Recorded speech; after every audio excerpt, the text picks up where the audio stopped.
Hello, hello, hello. Welcome everyone this evening. Fine Thursday to you. Today, we are playing F.E.A.R. Oh, there you go. Now you can actually see it. We're playing F.E.A.R. on Xbox 360. This is what y'all voted for. Kicking off, essentially, an entire month of Xbox 360 over here on the channel.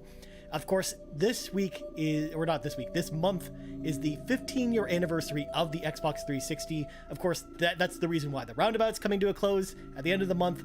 So I wanted to celebrate that live here on stream by actually playing some 360 games and being awesome. So we're going to start with F.E.A.R. tonight, and then we're going to kind of do this every single Thursday for the month. Is going to be all 360 games. So if you ever want to vote on any of these polls, you can go over to my Twitter page at Ryan Turford on Twitter, and I post them every Wednesday, and then we vote on what to play that week. Also, last bit of housekeeping before we jump into this, we are doing a final live stream for the roundabout as far as wrapping up the show tomorrow night. There's still the 3 more episodes to go, but we're to basically be going over our like 360 memories. Y'all will be able to tell me where I'm wrong on some of my games, and then also there's going to be a fun announcement as well during the show as well, so I hope y'all tune in for that. That's going to be tomorrow at 11 p.m. Eastern Standard Time on this channel. Also, super secret live stream coming tomorrow at 2 p.m. Eastern Standard Time as well, so look out for that. So let's jump into F.E.A.R. I'm excited to play this. This game came out in 2006. It actually came out at the end of the year, actually, and it was within the first year of the 360's launch. And it was a port of a PC game that came out the year before, which actually that's where I played this originally. I didn't actually have the 360 version until last year. I had actually picked this up right around the time where I started putting the list of the roundabout games together, because I actually really like this game a lot on PC when it came out, and it's one of those things where the console version I don't think is as turned out as well as the PC version. I think the PC version of this game is super solid, and I love that version of the game, and the console version is fine. It tells the same story and everything like that, and there aren't too many gameplay changes. You can still like lean over in corners and stuff like that, but the experience is definitely hindered on consoles. It's definitely not as good of an experience, I think, on the PC version, especially if you want to play this game now too, because as we're going to get into in a little bit, this game's a little bit rough around the edges when we play it on this console. Also, this is one of those games too where I really wish there was a back-compat version of this game. By the way, I'm tilting my camera anyway, so you can see me a little bit better. I wish this game was on back-compat. Unfortunately, it is not. But yeah, it's definitely a really rad game if you've never played it. It's kind of spooky as well. Also, I'm looking for my volume control here. It's a very creepy game. Very, very creepy.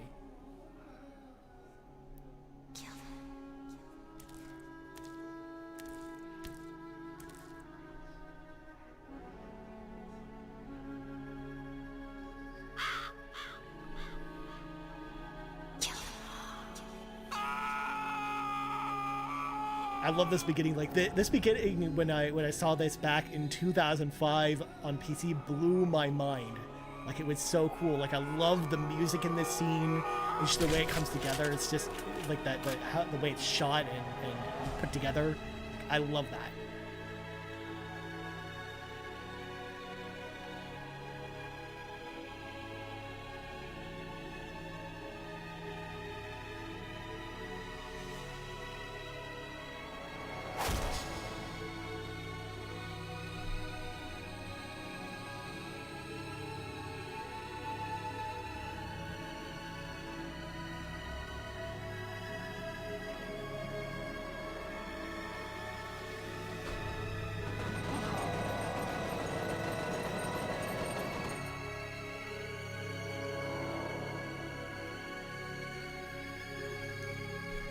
This game's very bloody. Oh, geez.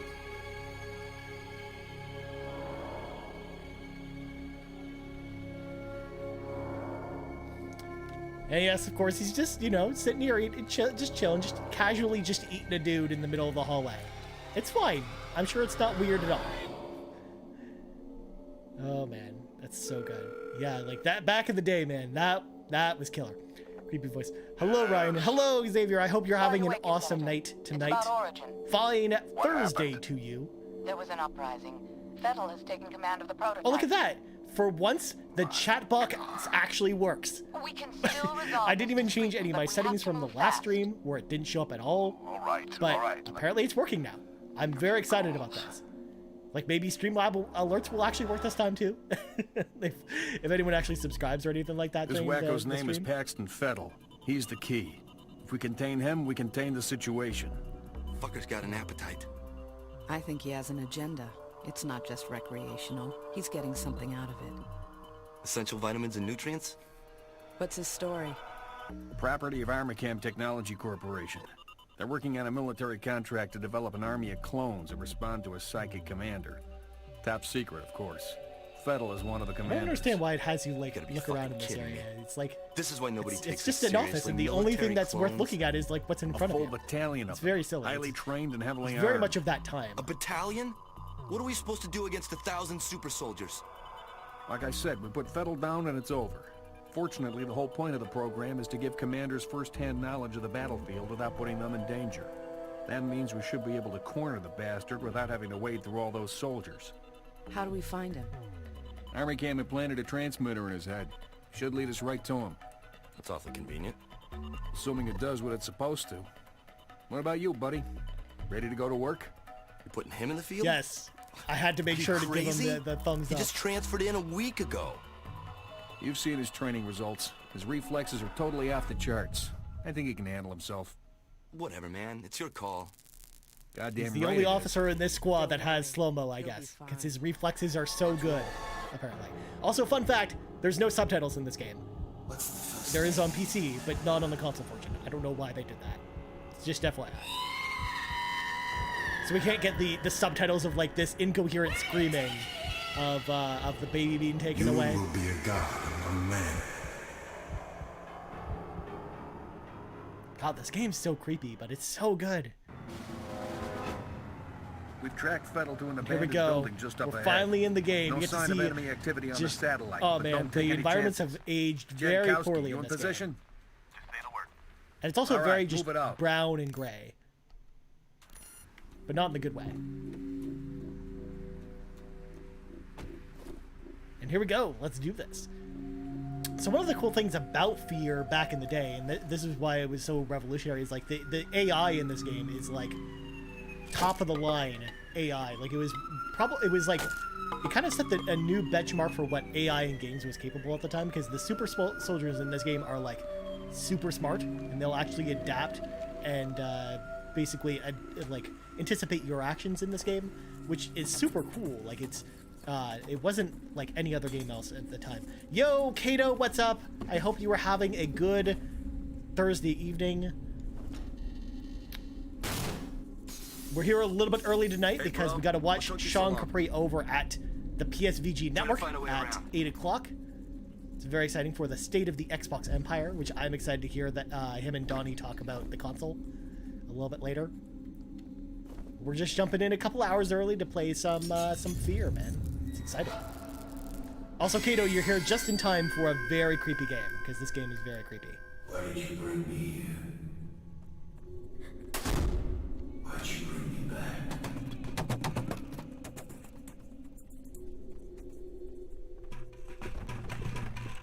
Of course, apparently I kicked the chair all the way across the room by walking up to it. It was fine. Oh, I actually have to shoot it. I've been trying all this time not to actually shoot anything, but it forced me. Oh, perfect. The creepier, the better. Yeah.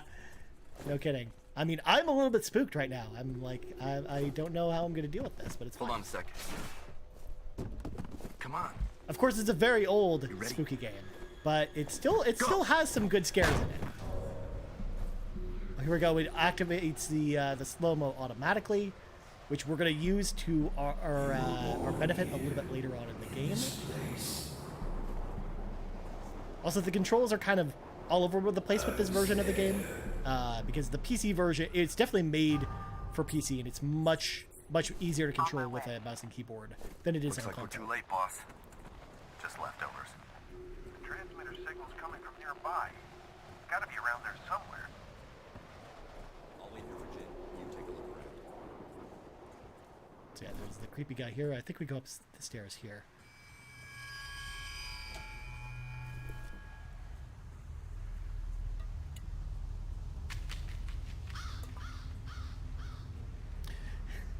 Definitely would rather watch this than The Simpsons. Okay, that seems fair. That seems fair. I mean, the worst part about this whole thing is you got to deal with my ugly bug. But with The Simpsons themselves, yeah, I guess it pales in comparison to spooky games like F.E.A.R, I guess. Visually, I think The Simpsons has probably aged a little bit better, though. Smack! Cannibal dude hit us over the head with a 2x4. The dead man's name was Charles Haberger. And of course, he doesn't even bother just cleaning the blood off his mouth, because, like, I guess that's part of his look now, is he just wants to have that cannibal look.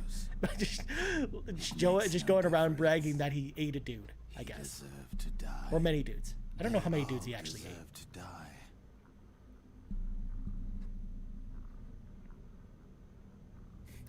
Oh yeah, this character design is interesting. Yeah, it certainly is. But again, this is 2005 for you, or 2006 when it finally came to 360. What kind of situation? We located those soldiers you were looking for, but we're under orders not to engage until you guys reconnoiter. Understood. I've got 2 birds on route here. Again, most of the design work definitely went into like the AI enemies that we're gonna fight a little bit later on in the next level, like because of the AI stuff that I talked about, as well as just their overall character designs look really cool. I can't believe the 360 is that old. Yeah, I mean, 15 years of 360 this month, which is crazy to think about. Our day's just getting started. That's why we're playing You boys 360 run games along. all I'll month, be because busy it's here for a while. because it's actually a pretty big birthday. It also just makes me feel super old, because the 360 was like the first console launch that I was there day one for with my own money. These other consoles I had always picked up after they came out, but the Xbox 360 was the first one where I bought it with my own money day one, because I was actually a responsible adult at the time. I had my own money at launch, even though I traded my original Xbox and all my games in to buy it like a dummy. But yeah, I can't believe that it's been 15 years. There are special attachments to our unit for the duration of this arc. They will be on point. Like, this game itself is also 15 years old, because it came out in 2005 on PC. But the Xbox version came out on in 2016. Sorry, 2006. Team 1 will move in from the southwest. Team 2 will approach from the north. Once our recon is complete, we'll rendezvous and wait for further orders. Also, I just noticed this game is super loud, so I'm dimming the audio a little bit. There we go. That should be better. I had it a little bit higher than normal today, because there's no subtitles in this game. So I wanted to make sure y'all could at least hear the game. But for the most part, it's actually a pretty loud game, so I don't want to have it too high. I don't remember when I got 360, but I know I didn't pay for it. I was in high school, I guess. Fair enough. Yeah, I mean, I was an old man at the time.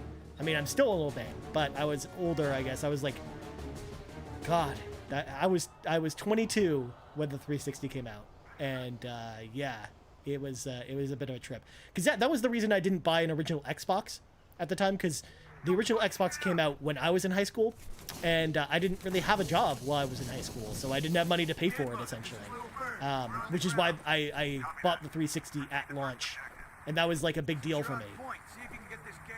So I'm gonna go around here to open the gate. Yo, Joel aka Falcon, what is going on, buddy? Happy Tuesday to you, good sir. I hope you are having a good evening. You're here just in time for the spooky times. That is F.E.A.R. First Encounter Assault Recon. I can't believe I actually memorized the acronym off the top of my head. But that's the life we're living right now. I keep looking over and actually am so proud that the chat box actually works. It's very exciting. Make sure you like the stream if you're here and haven't already. Thanks, Kato, for doing a better job of promoting the stream than me. I mean, hey, today's a big day for the Xbox Drive. I mean, we had so much content this week, or just today, with the review, with a new podcast episode, with the first 30, the first episode of that, and then a live stream. And then we're gonna have a new, we're gonna have not one, but 2 live streams tomorrow. So, busy times. Busy times over here at the Xbox Drive. I mean, it's definitely November. You can definitely tell it's that time of year. Here we go, creepy little girls. You gotta always watch out for creepy little girls in games.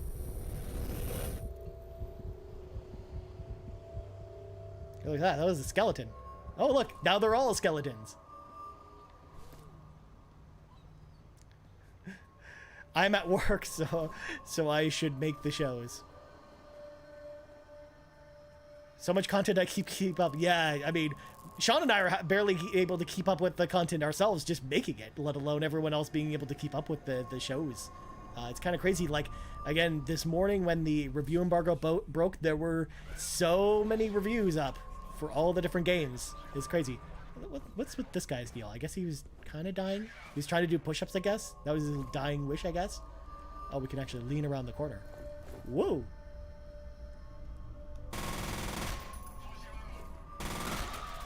Here we go. We got some of the super soldiers here.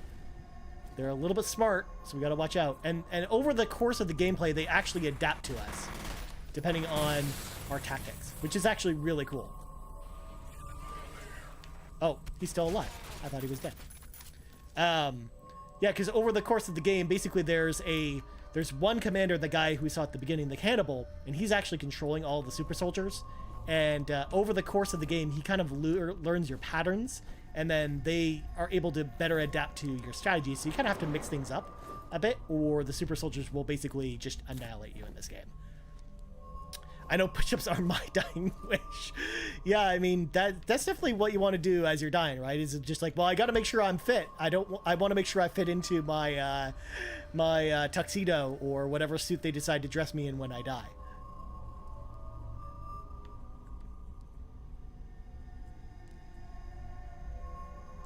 But it was so cool to see like everyone's reviews this morning. But there were so many of them that it was just hard to watch all of them. I mean, I wanted to watch and support as many of them as possible, but there's only so much time in my schedule that I have to do that with, unfortunately. But it was cool to see everyone kind of come together this morning, and I think we're going to see the same thing for PlayStation tomorrow, or at least I saw someone saying that on Twitter today. I don't actually know if that's the official date for PlayStation reviews or not. I mean, we don't have one, so I don't know.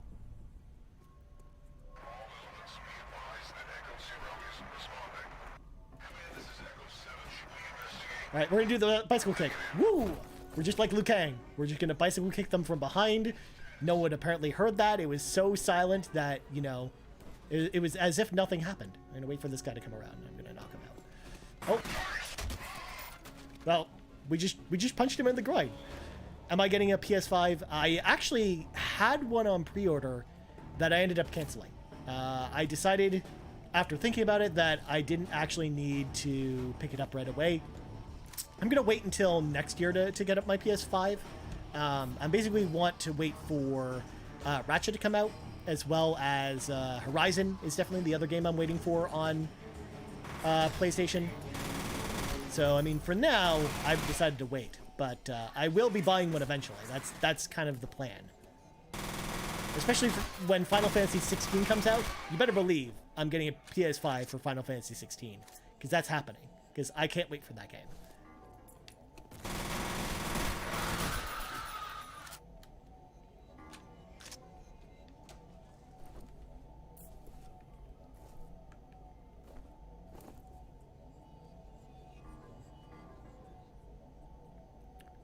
Oh, it's a spooky factory. It's spooky. There, that's my spooky voice. Y'all have officially heard my spooky voice. It's now a thing. It's ingrained in your memories now. You just can't forget it. New channel, the PlayStation Drive.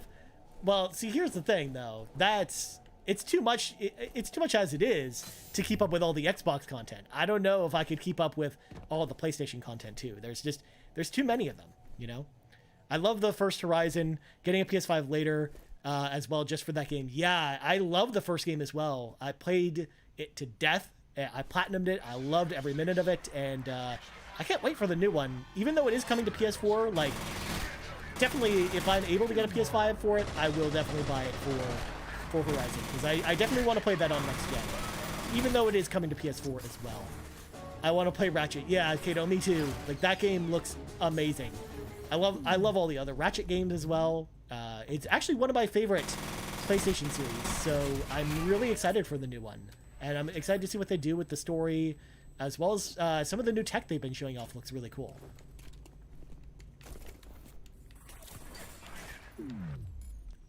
We're using, now we're starting to use slow-mo to our advantage a little bit here. Again, this game's just like playing the Matrix. You gotta use bullet time. Because every game back in the day was trying this. They were all about bullet time.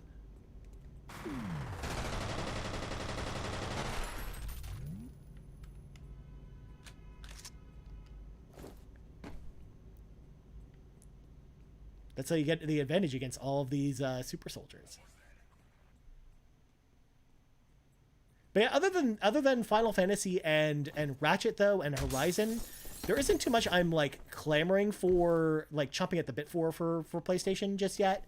And that's why I decided to wait, because like I'm probably not going to play Miles Morales. I haven't even finished the first Spider-Man game yet, and until I do that, like there's no reason for me to play Miles Morales, I think, at this point.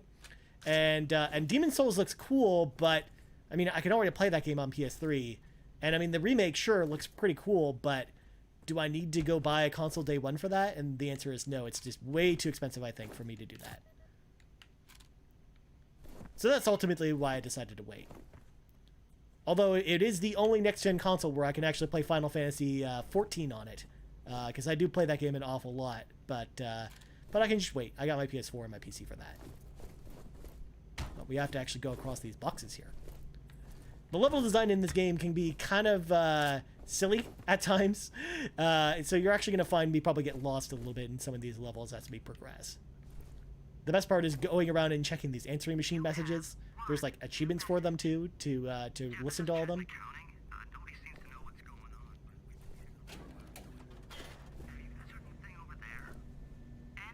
We should call this guy back and say that there's some crazy stuff going on over here. So basically we have to move this box over here so we can actually jump across.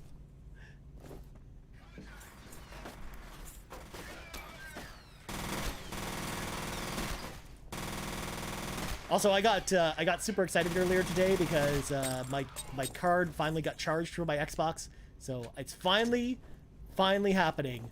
It's finally happening next week. I'm so excited to get both my Xboxes because I have two coming, and I'm so excited to make some content around that and just to play them. Like I'm so excited for next gen after like burning with rage or just jealousy over the last couple of weeks of Sean telling me about his Xbox, that I've been really excited to get mine, and it's gonna be finally in my hands on Tuesday. I was a little bit worried that maybe my order would get canceled, but I'm glad that it actually went through. Two, yes, I actually have the Series S and the Series X coming, because the Series S is essentially going to be in my streaming setup, because it's a 1080p system, and all I've streaming is 1080p anyways. So it made sense for me to have just a 1080p dedicated system that's always hooked up to my capture card, so I never have to move stuff around. And then my X is going to be hooked up in my living room up to my TV, and then that's kind of how I'm going to do things.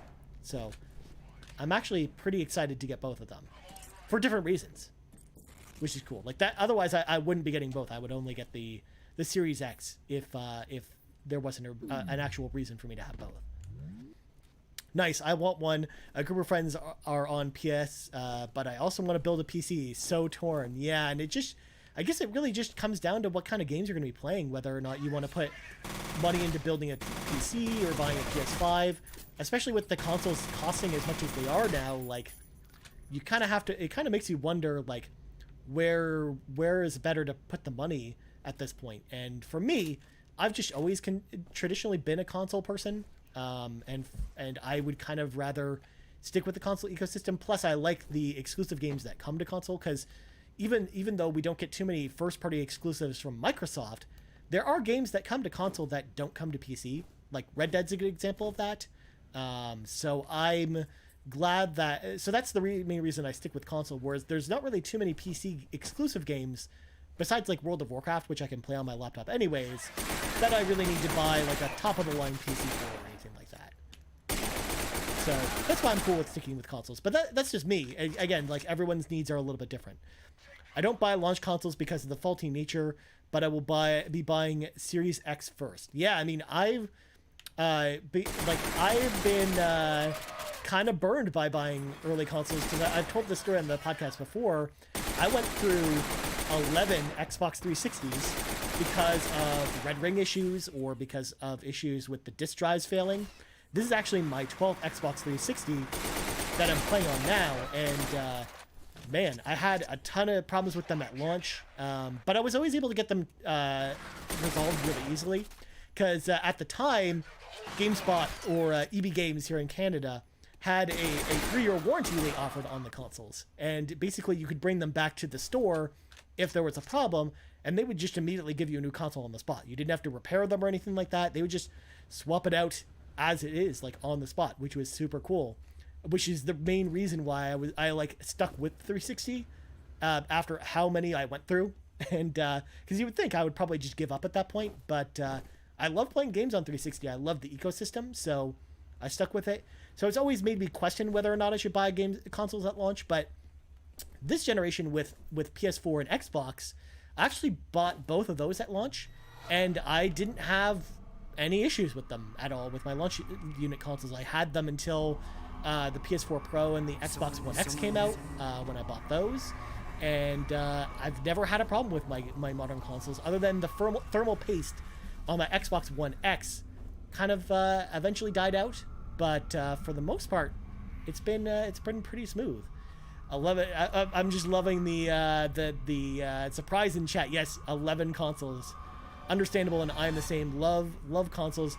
I'm just looking on YouTube, looking for builds, and I fell in love with it. Mine only red ringed once, and I ended up turning right back on. Man, I wish I was so lucky to have that happen.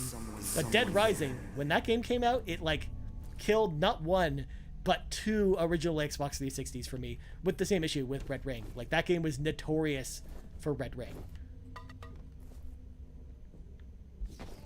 And here we go. We got our first fight against Alma, the little girl. Of course, it's not really much of a fight, because if I just stand here, for the most part, it just kind of plays out, so I don't have to worry about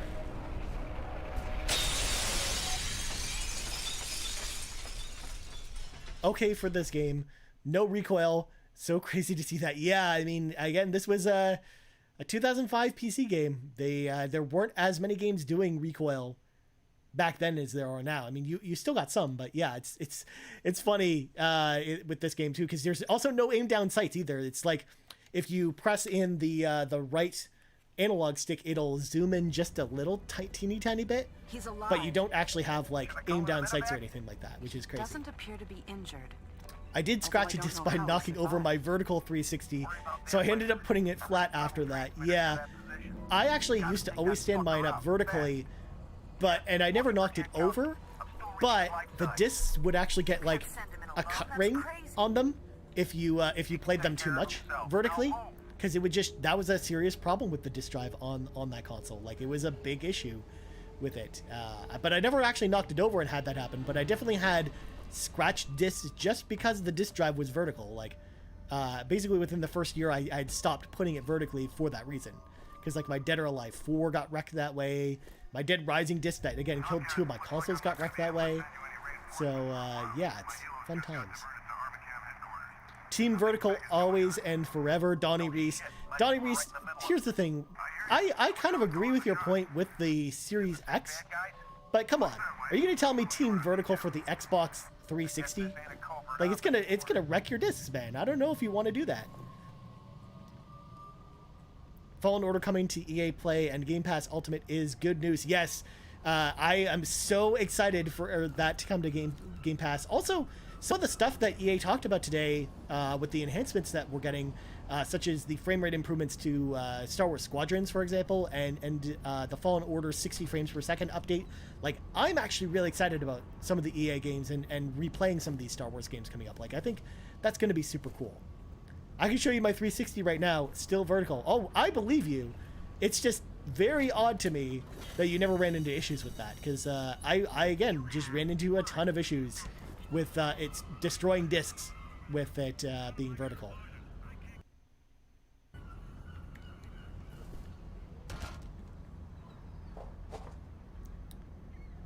But I don't know, like, actually, Donnie, now that I have you here, I've been doing some thinking and kind of been playing with my setup, and I may be joining Team Vertical for this generation, Donnie. I was not going to.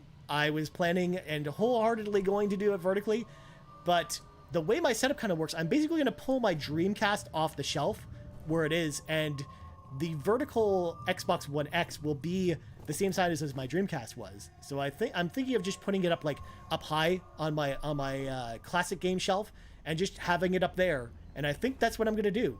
But if I was keeping it like on my entertainment desk like I was originally planning, I would actually be doing it horizontally like before.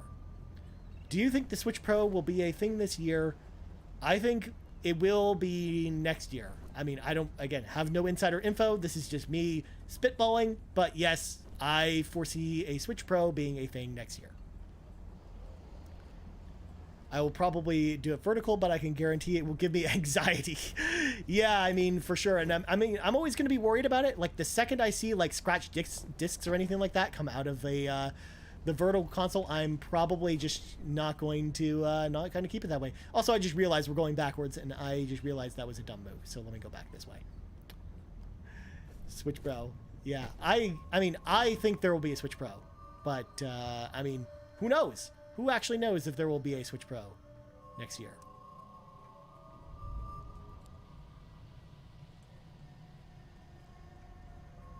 And the level design is just like all over the place in this game. Like all the areas look very like familiar to each other, like all like look very similar to each other, so it's easy to get lost here. And there are like really big areas too to boot. Because I'm like, this door kind of looks familiar. I think this is where we went to do the lift. So let's go over here. Do you mostly buy physical copies of my games? So I have a really big retro collection between the games on my shelf behind me, but I actually own more than 500 original Xbox games, and I actually own about 400 360 games, and they're all physical. So I actually live in a tiny apartment. My apartment is about 500 square feet, and I don't have enough room for physical copies of new games in addition to my older games. I'd basically have to like clear out space for it. Like I've had to get rid of my anime collection and stuff like that, because I had like a bunch of physical collections of like DVDs and stuff like that I've gotten rid of just to make space for retro games. So that's mostly why I don't go physical this generation, especially since you have to install all the stuff from the disc anyways. It's just one of those things where I'm like, I don't want to actually go and do physical games this generation. Switch though is another matter, because since they're so small, I actually have like some physical games on Switch, just not a ton of physical games, but definitely more than current gen games. Fear level and art design wasn't my thing, but its AI is kick-ass and still is. I think Syndicate is the only game that tops Fear's AI. Yeah, I mean, Fear's AI at the time was revolutionary. Like it changed the way we thought about AI in video games, like as a whole. Like I'm with you. I don't love the art design, especially like the level design. I'm not a huge fan of it, but I love the shooting mechanics. Like I love the guns in this game, and there are some really unique ones that we get later on. But the AI was killer in this game. It was like the killer app for playing this game. Especially again, the way that the game learns your tactics as you go through it and kind of counters them is so cool. And unfortunately, we just didn't really see that level of innovation with its sequels, because I think Fear 2 and 3 are actually like not bad games. It's just we didn't really see like that same like revolutionary level of design that we saw in this game, in those games. But I actually really like those games a lot, especially Fear 2. I liked it more than a lot of people did.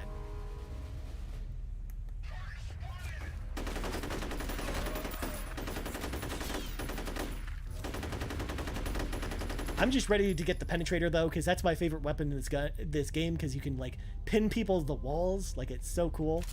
You just basically get these like giant nails that you shoot at people. Oh, is there a padlock on the other side? Oh no, you can't actually go that way.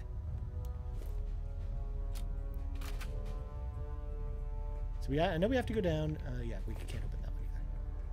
God, it's been so long since I've played this game. I haven't played this game since last year, and even then I didn't do like a full playthrough or anything like that. It was really like to get a sense of how well this game has aged for the roundabout, essentially, when I was putting that list together.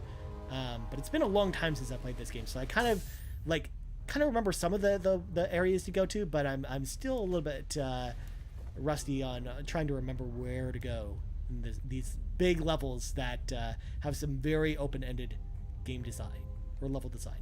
Oh, gotta shoot the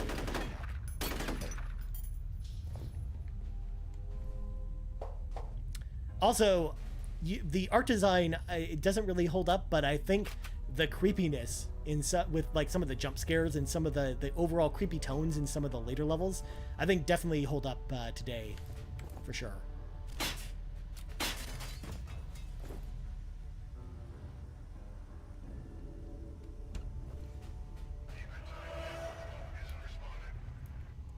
So we got more dudes around here.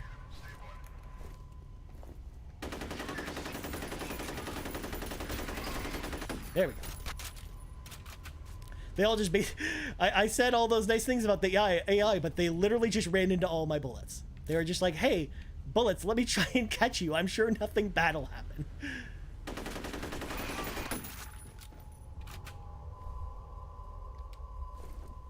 This gun is one of my favorite guns in this game, though. It's actually like a really solid, like all-around gun that I'll probably use for most of the experience until I run out of bullets. Although you can go akimbo with a lot of the guns too, like a lot of the pistols and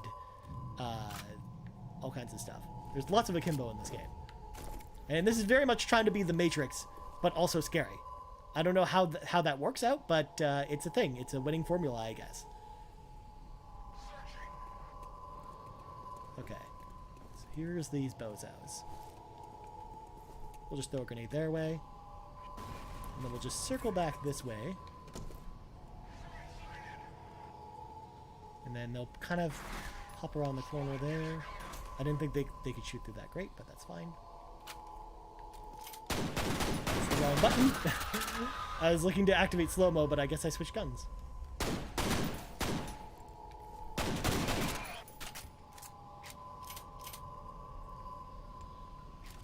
The double pistols are actually pretty cool in this game, too. They're not especially powerful, but not enough games give you dual-wielding pistols, and I love that this game definitely allows you to live out your Neo fantasy of two pistols.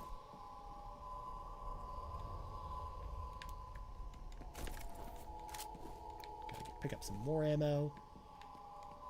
Ooh, it's a Dell XPS laptop. Remember when those were all the rage? Like, look at this, it even lights up. It's like a modern computer, but back in 2005.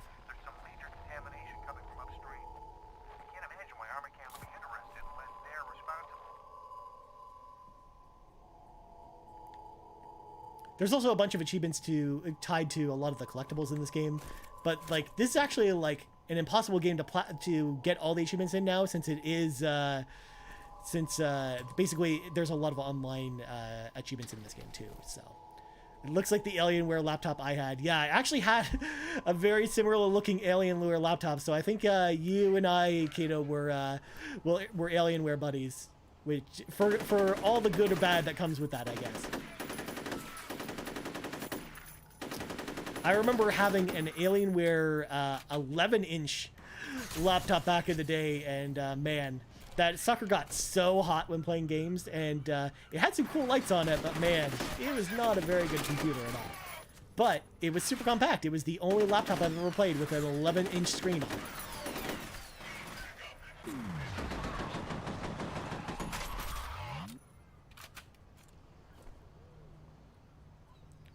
Also, it's funny going back and playing this game now, because again, as revolutionary as the AI was at the time, like this game, I mean, now when we look at the way AI has kind of evolved with modern games, it's like it just isn't. It doesn't feel as cool as it did when I first played it. As far as the AI is concerned, it's actually really easy for me to kind of predict these guys' movements. Though it definitely does get harder as the game goes on, as I kind of alluded to.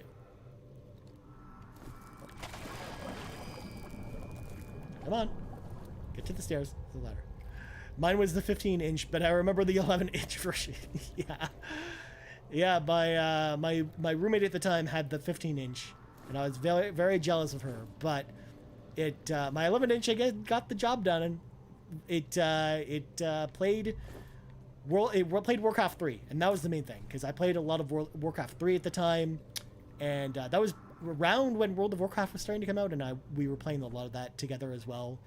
And yeah, those Alienware laptops, I do not miss them. But now all the gaming computers you get nowadays look like that, which is just, it's funny to see how that works, because back then Alienware was the only company doing that with LEDs and all kinds of fancy stuff on their computers.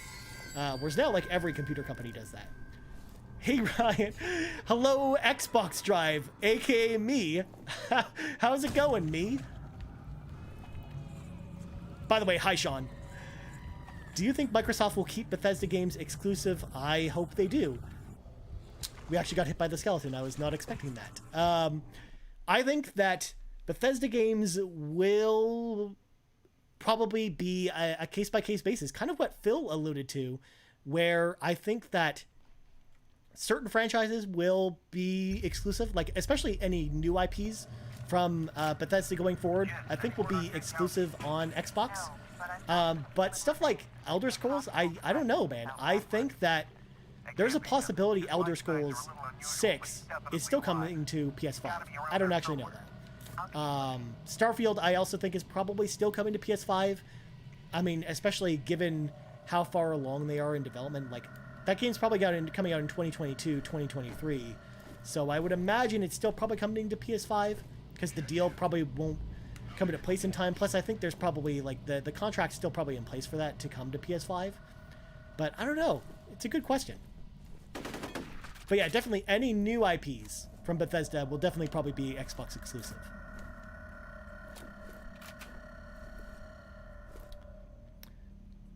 Kato, if it makes you feel better, we're all terrible at Halo multiplayer. But I'm excited. I'm excited for us to play Halo this weekend.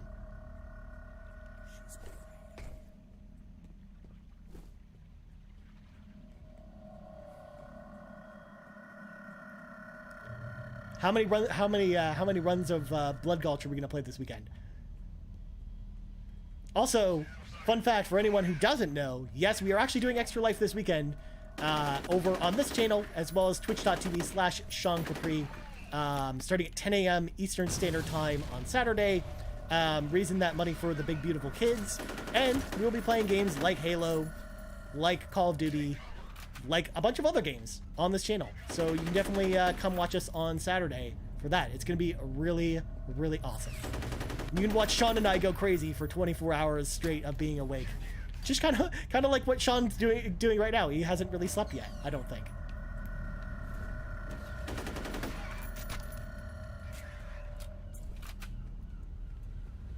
So there's one guy left, but I'm going to pick up this health pack. That's the wrong button. I did not expect to throw a grenade there, but it did its job.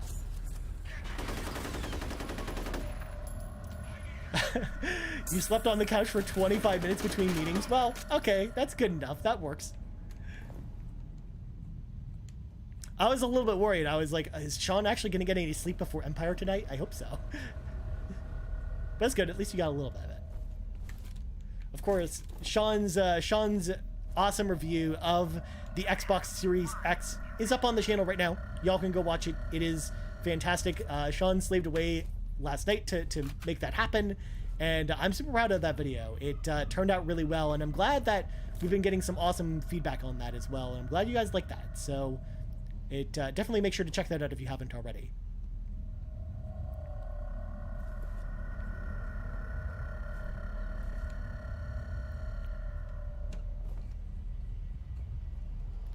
Here, I won't be a weirdo using our own YouTube account. Well, it would just be weird, because I could actually use the account talking to you, Sean. So we could actually have the Xbox Drive having a conversation with itself, and it'd be great. We could actually do that. Besides, I mean, why not be creepy? We're playing a creepy game, so just the creepiness goes along with what we're doing on the channel already. Well, we're almost out of ammo with this, so I think what we're gonna do is we're gonna switch to these.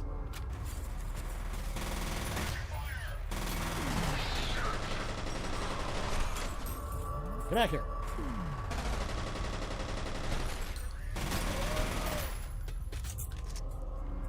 Hello, Noah. Happy Tuesday or Thursday to you, good sir. I hope you're having a good night. It always feels like Tuesday to me because Thursday is always my Sunday, essentially, because I'm usually going back to work on Friday. So just Thursday feels like the end of the week for me. Look at how good at games you are. Sean, we're at the easy part of F.E.A.R. It actually gets really difficult in the later levels. We're just not there yet. But don't worry, you'll get to see me die at some point. Besides, I got that slow-mo. The slow-mo is just, like, overpowered in this game.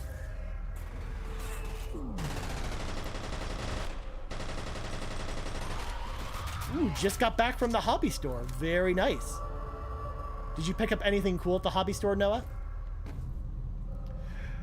Watching Ryan die is what we're all here for anyways. Kato, you can now officially see my face shaking my head at you. Just why? Why would you cheer for me to die? I'm so sad. I thought we were friends.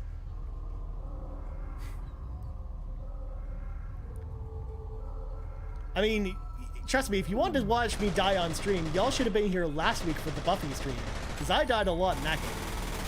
That game was actually, like, surprisingly difficult. Alright, we're gonna pick up the shotgun now.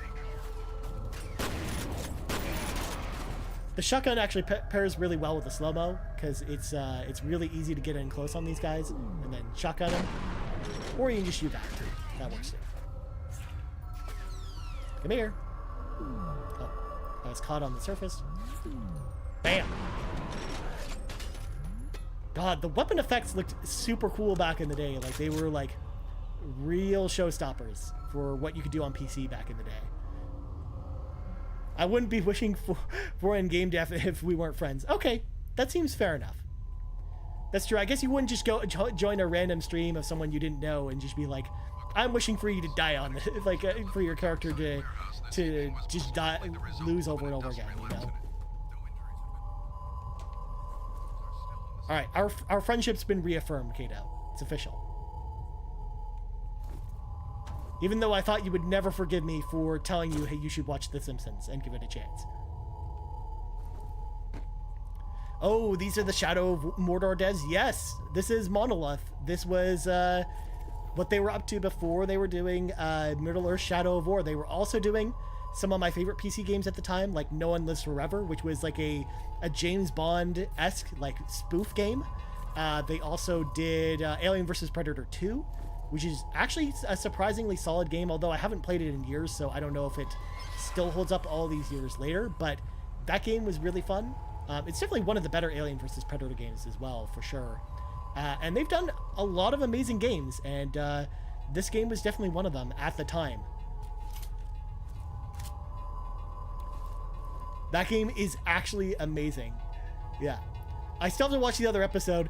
It's just so painful. Well, again, don't force you to watch more episodes if they're painful. I wouldn't as friends, I wouldn't want that to wish that on you.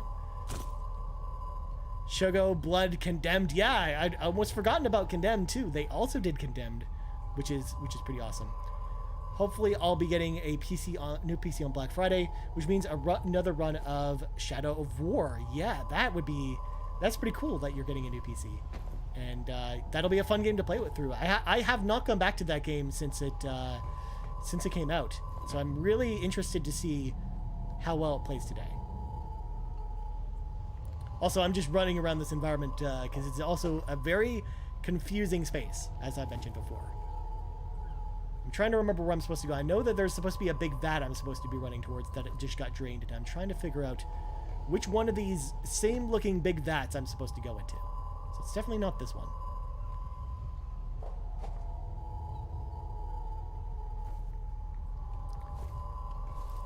I'm interested to see, actually, if Shadow of War is getting any Series X enhancements, because I would really be interested to play that game on Xbox Series X and see if it got some visual upgrades or anything like that. Like, that would be really cool, I think. So we got more reflexes. All right, where do we go? It's already in 4K. That's true, but you never know. They could have it run at 60 frames per second on Xbox, which I don't think it does. They could do a whole bunch of other stuff to the game, I think. Oh, I'm supposed to go in here. That's where I was supposed to go. It just diverted the water to this area. We got that update on Series X, I believe. Okay.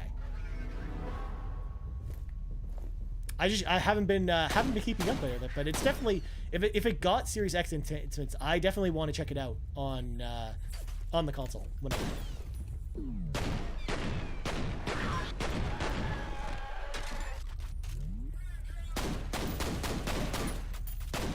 Alright, let's switch weapons.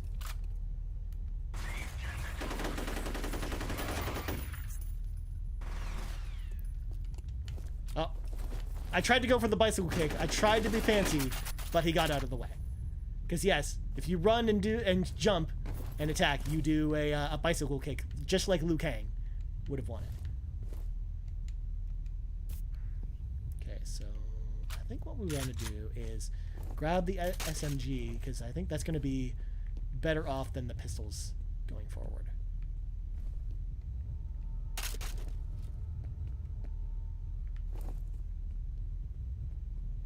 Oh, that's the way we came.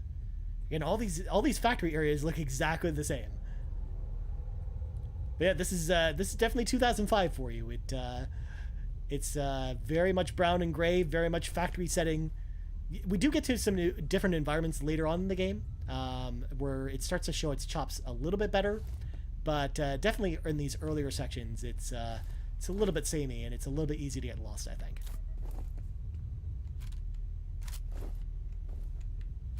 Some more submachine gun bullets. All right, I know where there's a big shootout in this area, so I think we gotta sneak around here. And he saw my head over the pillar, which is fine. Oh, that shotgun is bad.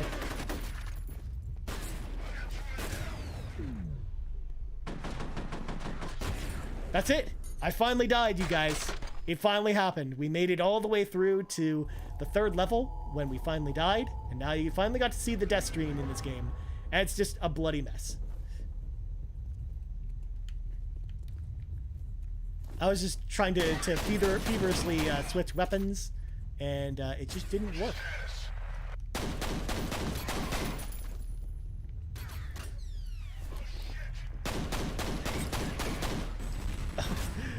Where did that grenade come from? All right, let's go down and get this guy. Come on.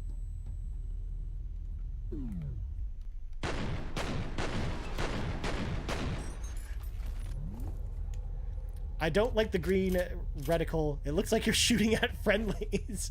Yeah, it's very, very bizarre that it uses a green reticle instead of a red one. But if I remember correctly, if you go in the options here, I thought there was a way to change that. Oh yeah, crosshair. Because we could actually like change the crosshair, but all this does is it changes the crosshair when we're not aiming at them. And we can customize it, we can change the size, we can change the color, but we can't actually change the to a different color besides green when we're aiming at people. I gotta head out to feed Aiden and get some food, but I should be back. I'll not be here. If not, I'll be here for Sean's stream later. Talk to y'all soon. Thanks for coming out, Kato. And yeah, like I said, we'll be watching ever so closely Sean's appearance on the State of the Xbox Empire over at twitch.tv/PSVG at a little after 9 p.m. Eastern Standard Time. Make sure to come back for that. It's going to be awesome.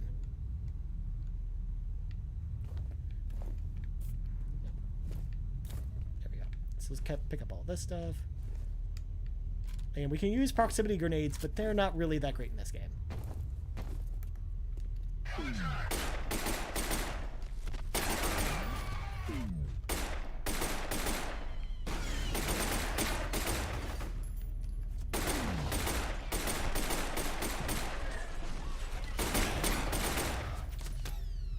Covers for suckers, by the way. I'm just gonna run around and just run into these guys. It's totally fine.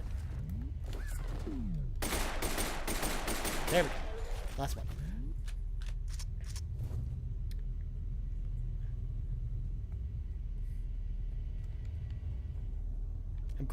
I'm glad that you still made it, Sean. It's very exciting.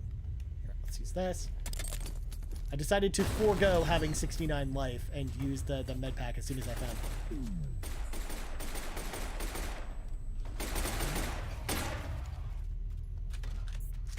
I'm so grateful to Brian for listening and having a look at the review podcast. Well, thank you, dude. No, it's my pleasure. In fact, actually, here's the thing, and I don't actually get to talk about this very often, but as someone who was always a fan of the Xbox Drive before I joined the Xbox Drive, people always will sometimes, or I wouldn't say always, but people sometimes ask me, hey, Ryan, what's one of the best parts about being part of the Xbox Drive? And the answer to that question is always being able to watch the Xbox Drive earlier than everyone else. I'm always the first person that gets to see it because of course I'm putting it together, or I'm watching Sean's kind of review before it goes live. So as a fan of the Xbox Drive, like, that's one of the coolest parts about being part of the process, is because, like, I love that no one else gets to see the content before me. And that was super cool when I first started, and it's super cool even today when I got to watch our review go up before we actually posted it today. This armored guy is being very stubborn, so I'm gonna just shoot this machine gun pistol until he dies.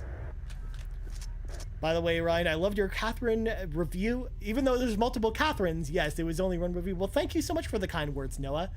I'm glad people have been enjoying it. Again, I'm glad people have been enjoying the roundabout, and that's kind of why we're doing 360 month here on YouTube here, because we want to kind of celebrate the 360's anniversary. And with the roundabout coming to an end, I wanted to make sure and properly celebrate and send off the 360 and the roundabout with an awesome stream tonight and tomorrow.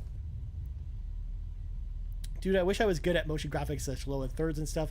I feel like that would totally help. Yeah, I mean, it's definitely not an easy thing. Even someone like me who's trained on that stuff, I'm not very good at that either, but I've also never really been like a super artistically inclined person.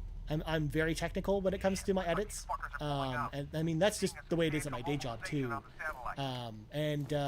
That's why, like, for the most part, like at our day job, because I work at a TV station, we have graphics people that do all that stuff. So I'm mostly the type of person who's assembling the shows like I kind of do with the Xbox Drive now. But yeah, I wish I was way better at that stuff too. It's just, that's kind of one of my goals over vacation, is I want to do some learning and tutorials and kind of learn more about that stuff, because I would love to make the podcast look just that much better for you guys. I think I started to notice we've looked the podcast has looked a little bit better. Like, I experimented a little bit with the little glitch effect that I used on when Sean lost his signal this week on the podcast. If you've watched the podcast, you probably know what I'm referring to. It's not just that Sean was talking bad about the Calgary Flames, because that's when his video signal went out, but also I added some effects to it to make it look super fancy. But that's usually not my, like, ball of wax. That's not usually my strong suit. So it is definitely something that I want to get better at over time.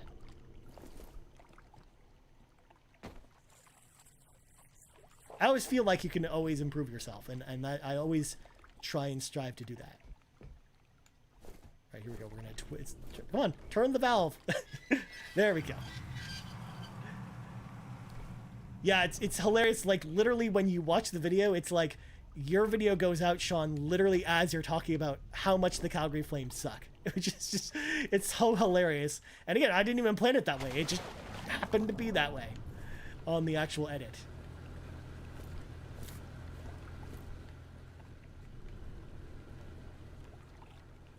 Trust me, if we don't agree on the same team, I can definitely take the criticism. Have you guys played Lethal League Blaze? I have not, Noah. I don't actually, in fact, I don't even recognize that name off the top of my head. I would probably have to look it up. Where is all? I don't know what you're talking about.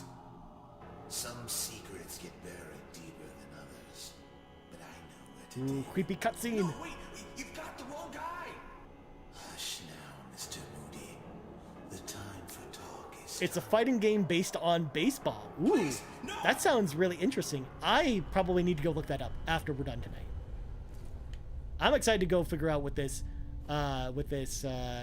Lethal League baseball game is all about. Oh, we gotta actually click down this group here. Before we go down, though, I think there's a secret back here that I think I'm gonna go back and get.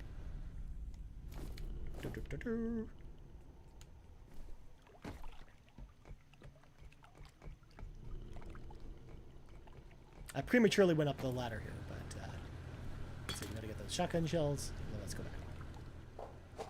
Instead of hitting other players, you hit the ball into other players. Oh, so it's like that.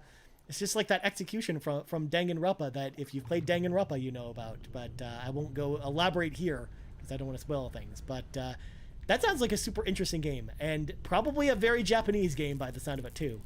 I'm excited to check that out. I love fighting games, and I'm actually kind of surprised I've never heard of that one. We got spooked a little bit there. There was a creepy person just walking towards us in the vent. Again, we haven't even started seeing all the good creepy parts in this game yet, because most of them come much later in the game, unfortunately. Bad water.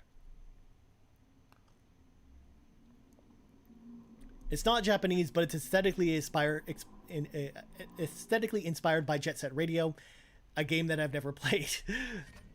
Okay, so at least we have a good trade-off there. I feel like at least I'm not just missing out on stuff, because I've played Jet Set Radio, but I haven't actually played Lethal League Blaze, and I have to make sure to look at the word while I'm reading it, or I know I'm going to mispronounce it. Also, this right here is like one of the creepiest things I remember. In fact, that probably made some people jump right there, because there's not one but 2 jump scares right there, and if you don't know that they're coming, they're very creepy. Especially like back in the day, man. But the very first time I played this game, like even the first couple times I played through this game, that got me every single time.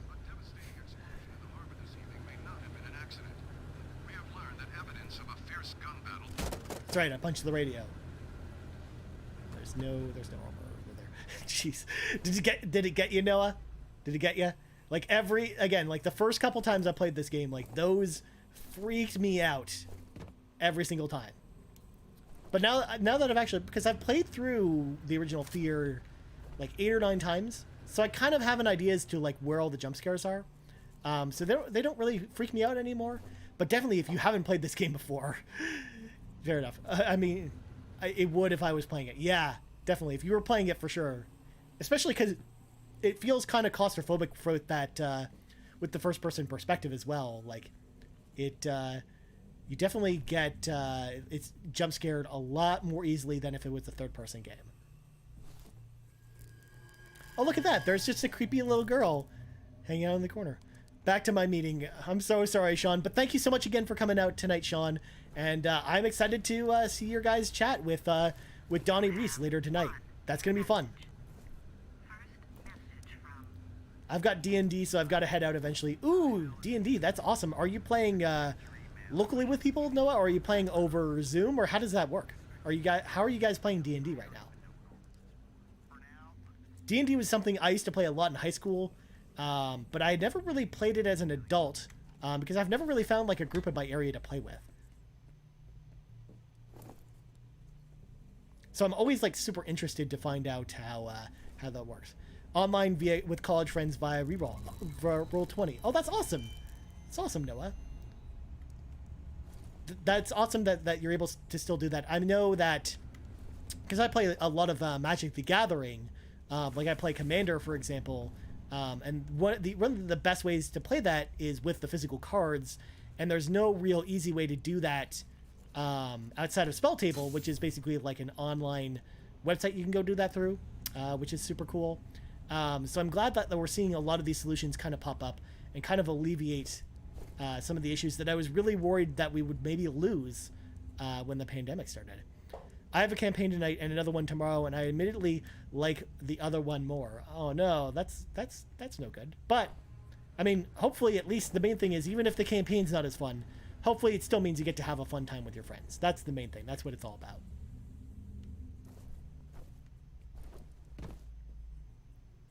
Again, I remember just loving playing, and I just went backwards. I just realized that. I used to love playing it over some beers with some friends, and just having a really good time playing D&D. It's super cool. It's something I wish I could do with like a solid group now.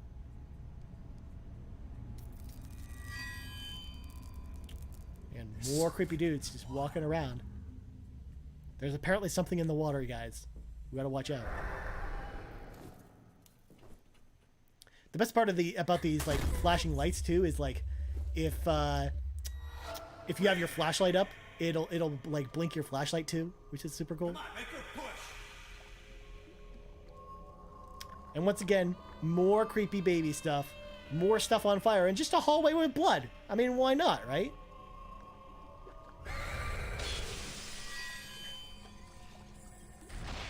And now we got actual ghosts we got to deal with. The ghosts are like some of the scariest enemies in this game, and you deal with them way more later on in the game. And yeah, it gets real spooky as the game goes on. In fact, what they kind of do with this game is they kind of do, they kind of have the levels alternating, where like some levels are with are spooky, like one level spooky levels, and another one is like a pure like gunfight level where you're fighting a lot of soldiers, and you kind of have like a good balance of the two. That's one of the things I really liked about this game.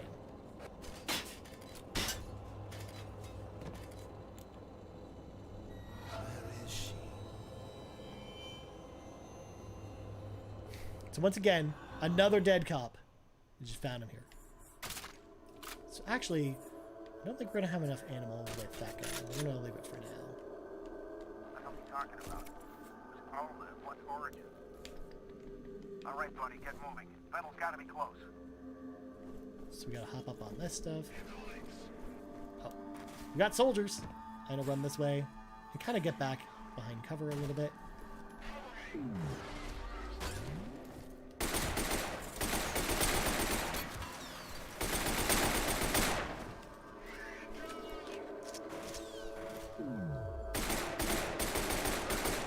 There we go.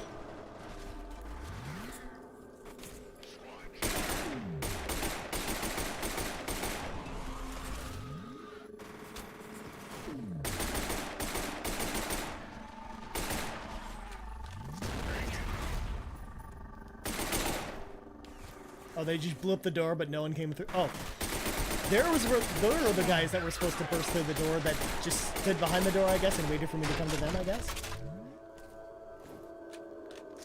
Just a machine in this game. We don't want that shotgun guy to get us. In fact, let's switch to our shotgun. Actually, let's grab the penetrator.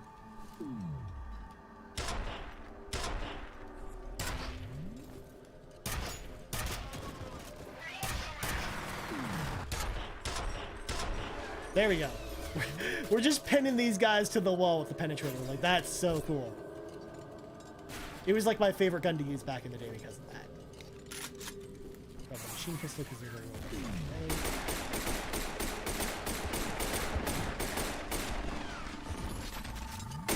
Again, like the frame rate is super smooth on PC, but the console version kind of struggles when it goes to slow-mo.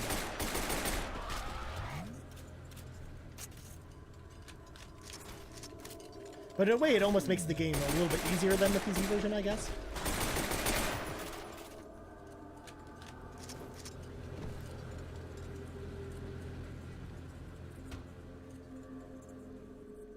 Alright, let's grab the ladder here. Also, one of the things that kind of blew my mind back in the day about this game was the gun effects. Like, if you shot the wall, for example, like the way the sparks kind of flew off, just looked really, really, really cool at the time. But they definitely look like they've definitely aged in like the worst way now. They just don't look nearly as good as you would hope. Oh, I think there's actually, oh no, never mind. There's just the steam over there.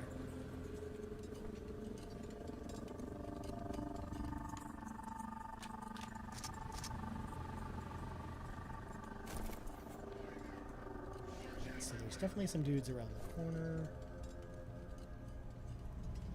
Try and sneak up on them, but we'll see what happens.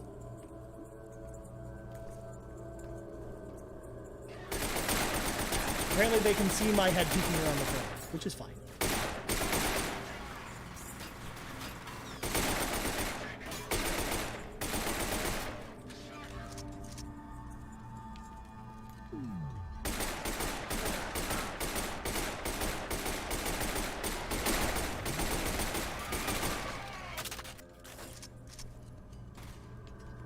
It's kind of funny to think about, but essentially, like, even though you're fighting all these soldiers, you're essentially just fighting one guy the whole game. Like, that's the whole story conceit, is they're being controlled by one dude.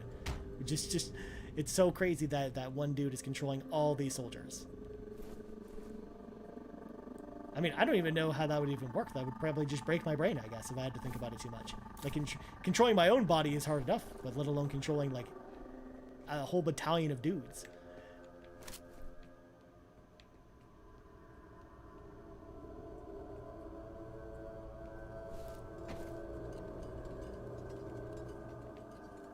Alright, so this is the way to go. Grab this med pack.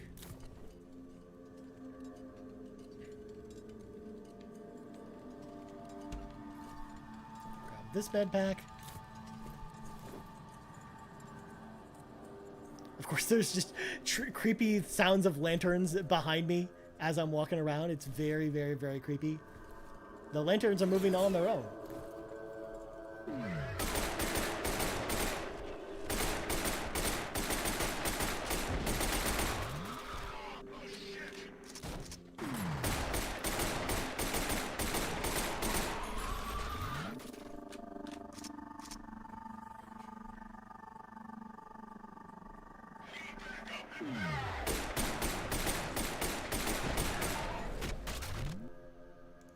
Some drop frames. Let me make sure everything's okay.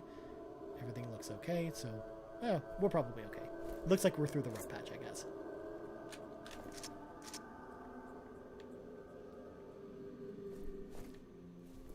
Well, we can't really go up that way, so we gotta of course go through this spooky vent here, and of course nothing bad will happen if we go through here. Of course not. What could possibly go wrong? In the immortal words of Bubsy the Bobcat. What could possibly go wrong? All right, so we're still on level 3. We've gone through 3 different levels, but we're still on interval 3, and there's a lot of intervals in this game. So again, more factory stuff. Tomcat, this is Dan Mother.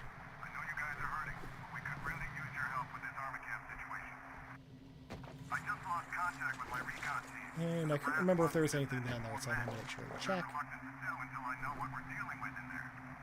My orders are to secure this guy Fettel.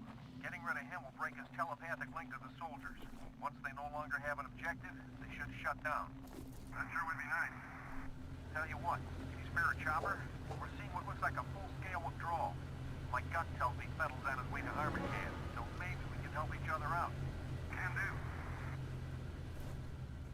Just want to remind us that, hey, there's probably soldiers down here. Think, wear proper safety equipment. Very exciting.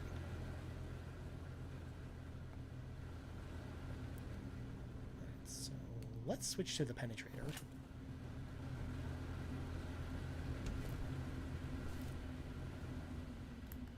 Huh.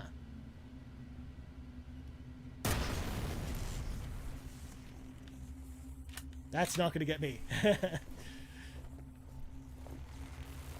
Of course, though, we don't want to go where that giant electric beam is, so let's just go through the vent here. I just lost Inkowski's signal. Maybe his gear got damaged. Maybe. The fire and rescue guys are here. Once they've got the fire under control, we can check the rubble. Let them handle it. I need you on standby to head inside army camp as soon as the site is secure. Roger. Again, every game's got to have a sewer level, including F.E.A.R. And yes, this isn't technically the sewers, but it's close enough, okay?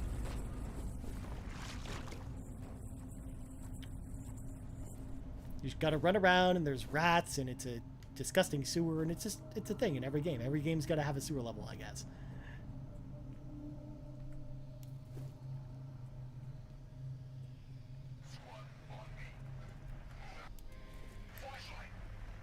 They saw my flashlight.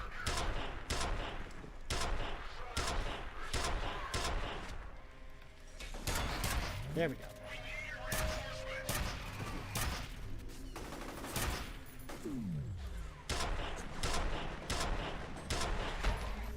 Just sticking into the pipes. I love this gun. It's so cool. Although I probably shouldn't use it too much, because we will need it later on for some of the armored enemies, where it's definitely much better against some of the armored guys we fought earlier. So we don't want to step in that. Let's turn that off. Grab my health pack. Ooh, another Dell XPS laptop. Oh boy. It's uploading. Look at how fancy that is. Remember that wastewater report I mentioned? There's a little more info here. The contamination seems to originate in the Auburn area. That place is practically deserted nowadays. Probably not. Alright. Let's sneak through here. Probably don't need our flashlight. I think there might be another reflex thing in here. Or maybe this is just the way we're supposed to go and I just found it right away. Oh no, there's a health thing in here. Perfect. Ooh. We got the ASP rifle. So basically this is like a precision rifle with a scope on it. There's no real sniper rifle or anything like this in this game, so this is like kind of the closest we have to that.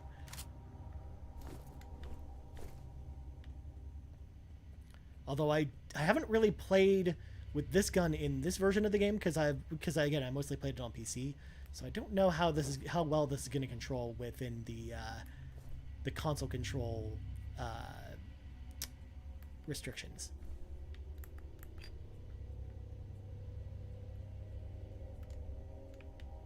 It's a very bloody room in there. All right, let's go down. Please use the handrail, or in my case, just jump over it.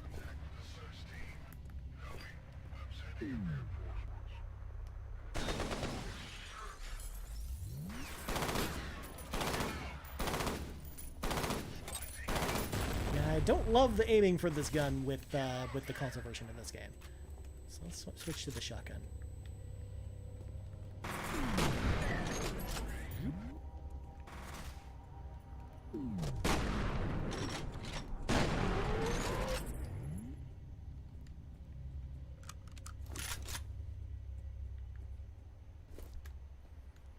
Man, now that I'm thinking about Monolith Soft with this game, I'm really curious to see what they're doing next after Middle Earth, because I mean, I would actually love to see them go back to F.E.A.R. or even one of their older franchises like No One Lives Forever or something else, or I would just love to see them do something completely different. They're actually like a really, really good developer, and the Middle Earth games, while I liked them, like I know that the story kind of wrapped with Shadow of War. I mean, you could, in theory, do a sequel to it, but I don't think that's their intent anyways. So I'm really curious to see what Monolith Soft does next, because I think they're probably one of WB's best studios.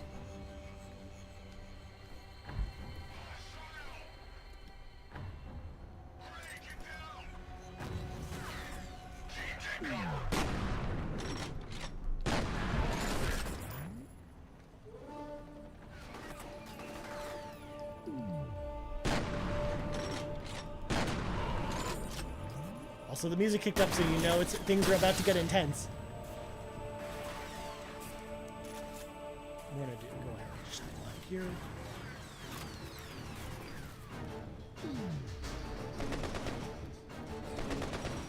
Got him.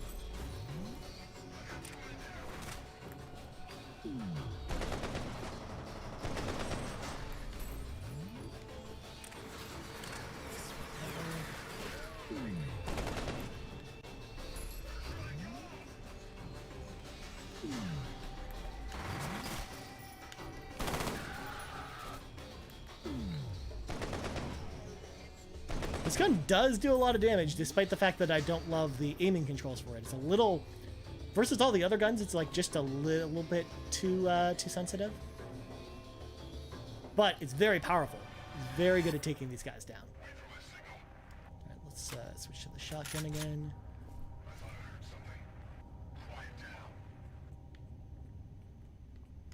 More health packs.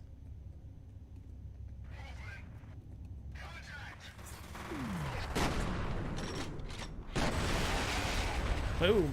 Just look at that. Slow motion fire effects that apparently do not look very pretty. And let me go back here. Let's recoup a little bit. Oh, Jesus.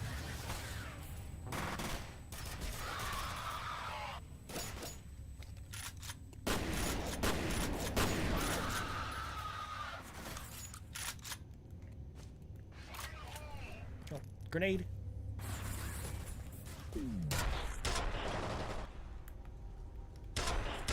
Oh, that guy's still alive? Seriously? He's got a giant nail sticking in his head. I'm surprised he's getting up after that.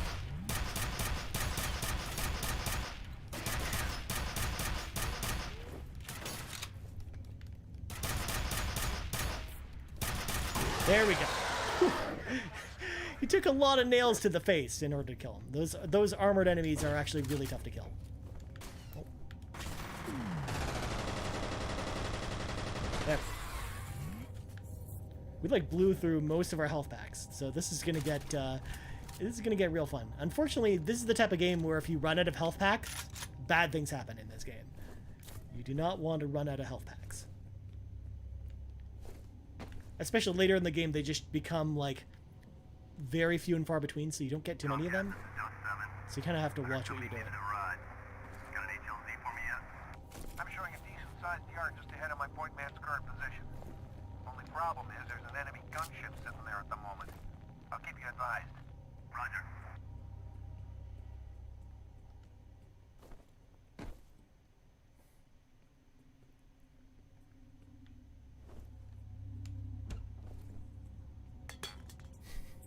That can of Coke kind of spooked me a little bit. I thought that creepy things are going to happen, but I guess not.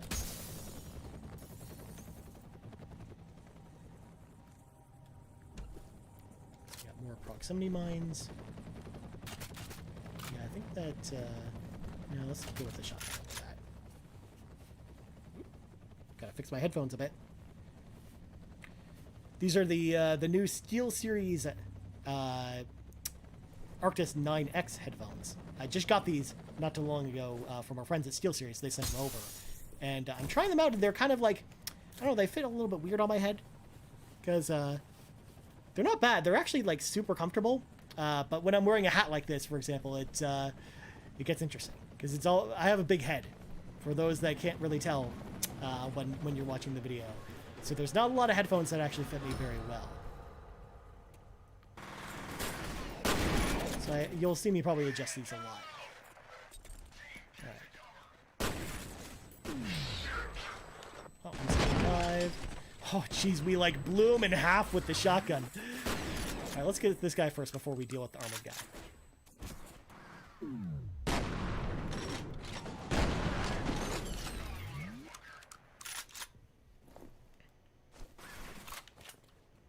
Alright, where is this armored guy?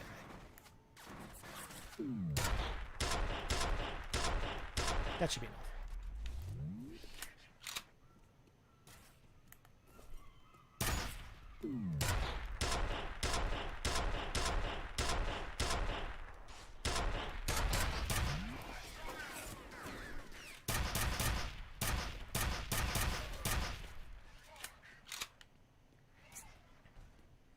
Alright, so let's sneak around the side. Definitely not leaning as much as I would if I was playing the PC version. It's a little bit awkward to hit the D-pad on the controller to do the lean in this game. It is very useful, though.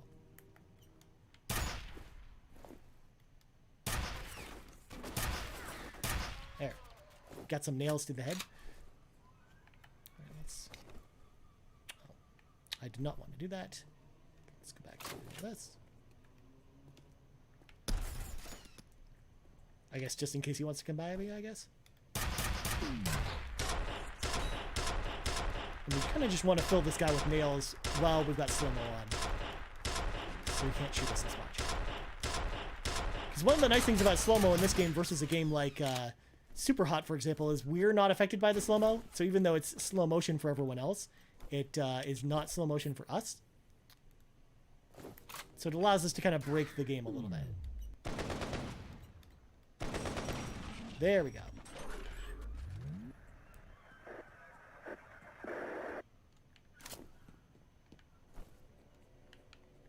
Looks like the HLZ is clear. Copy your eyes open for that Blackhawk. That means more guys are incoming. So let's switch out this. Good. Head to ATC headquarters and find Fettel. Or never mind. I guess we're getting in the helicopter. I could have sworn there was some kind of fight here, but I completely forgot. So here we go, infiltration, where we finally get to go to a different environment. I'm so happy we are not in the sewers anymore or anything like that. We get to go somewhere else. And again, back in 2005 on PC, this like shot over the water here was gorgeous. Like this looked really, really, really cool back in 2005. It definitely actually looked actually way better in the skyscapes in particular look way better in the PC version of this game than the console version. But yeah, now it looks very out of date. But back then, man, this scene right here, like the flyby, blew my mind.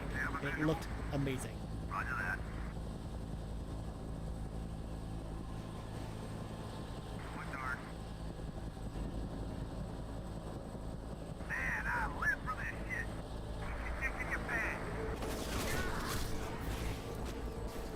We got 2 in now. Repeat. LZ is hot. Dead Mother, can you get him some backup? I don't have any available elevators.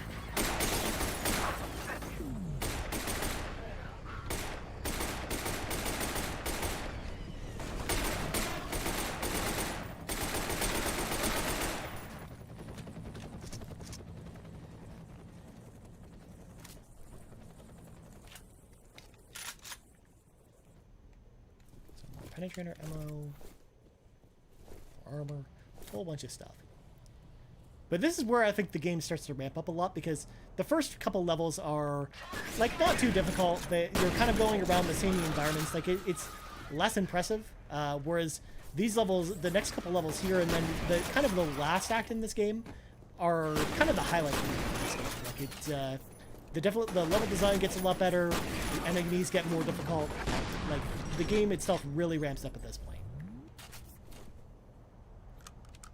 Although there is some very 2005 level design stuff going on here too, where it's like, oh, you gotta climb around the side of the building, and it's very hard to see where to go.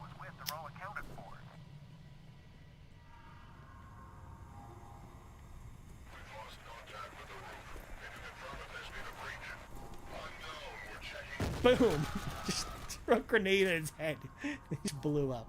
That's great. They didn't even try and get out of the way of or anything like that. They just walked right into it. I got a little just blew his head off.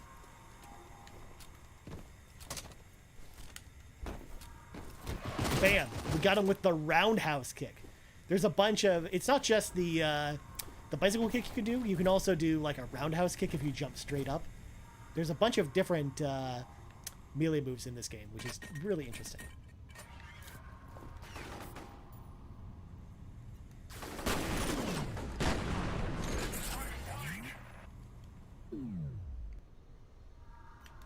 Bam!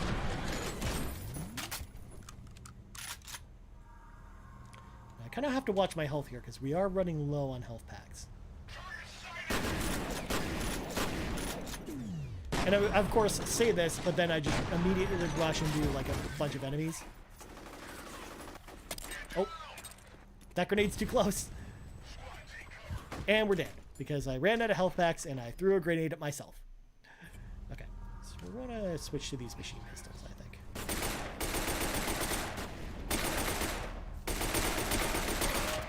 And maybe what we want to do is, let's get this guy first. So I think what we want to do is swap weapons at some point to a more long-range weapon versus the shotgun.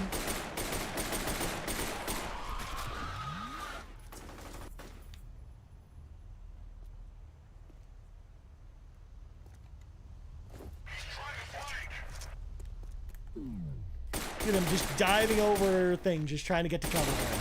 And I just shoot him like while he's like mid-barrel roll. There you go.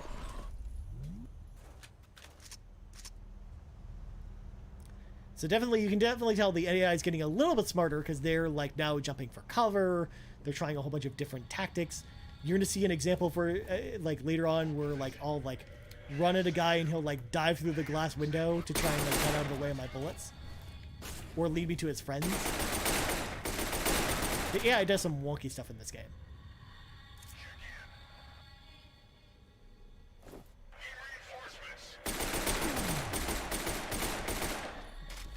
Let's switch this.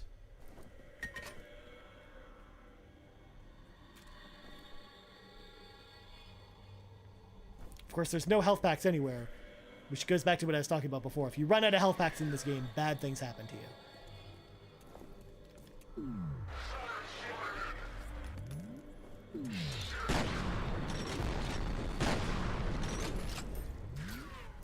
What the hell?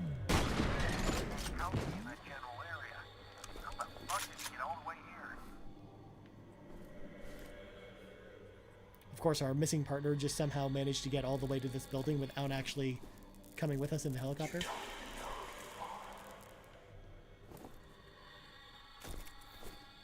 There we go. We finally found a health pack. Okay. So we're going to grab the assault rifle here. Hold on. There we go. We'll use the machine pistols for now, and then hopefully we'll get more ammo for it.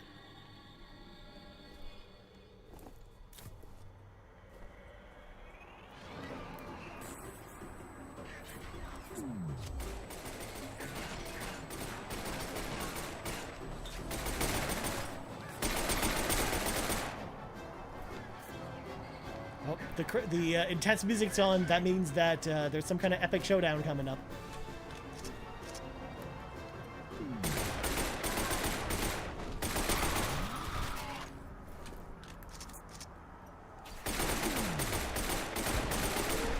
Oh, there's a guy behind me.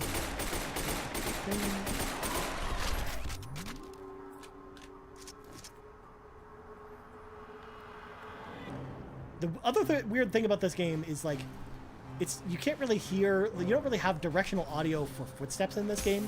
You do have really good directional audio for a lot of the sound effects, but it's hard to tell if like someone's off to the side of me and then running, because all I hear is footsteps, but it's like in all areas around my head. So I can't really tell like when someone's sneaking up on me. Like, definitely games got better this generation for audio design where that was less of a problem, but with this game in particular, it's like, nope. There can be a guy standing right next to me that's like walking back and forth, and I won't be able to tell whether he's there or he's like right in front of me.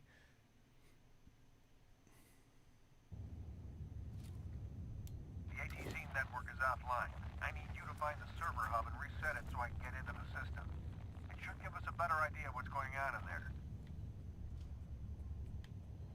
And again, this headquarters is just a much more visually pleasing environment rather than the sewers that we were in before. It's a little bit easier to find your way around here, even though a lot of it's in the dark, and it's a lot spookier here.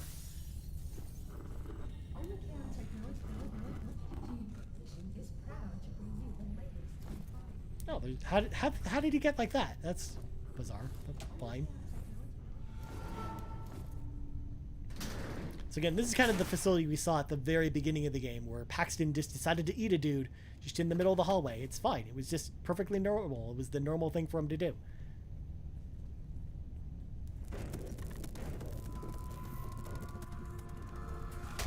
Break this glass and walk in here.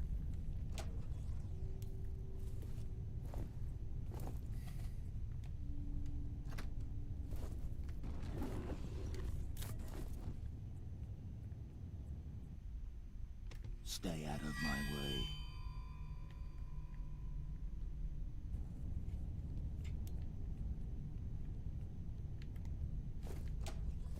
Ooh, another Dell XPS laptop, you guys. Oh my god, it's so exciting. There's a reference to something called Icarus. It says here that it was a bioengineering program that started in 1973. Something about health issues related to microgravity. Loss of muscle mass, bone density, shit like that. We can't go through that. Oh, shit. That guy totally, that jump scare totally got me, you guys. You got to see me finally freak out on a stream. It's very exciting. Although we haven't really played too many spooky games on stream yet. I'm sure that'll happen at some point, because we'll eventually have to play Silent Hill 2 on stream, or some other creepy games. Also, I made a swear, and I'm sorry about that.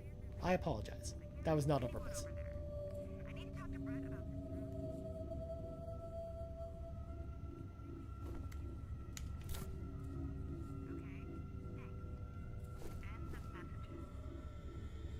Also, it's so weird that, like, this random phone box here, which I'm assuming people go to on their break to go make phone calls, just randomly has, like, a message on it for some random person, or some very specific person that works at this building. Like, it's very bizarre how they have some of the phones set up in this game. It wouldn't be like that in a real office.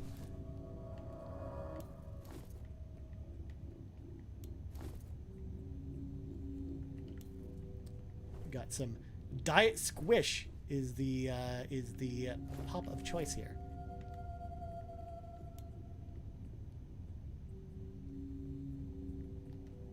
Get the glass to go in here. See if there's anything fancy. There is nothing fancy in here.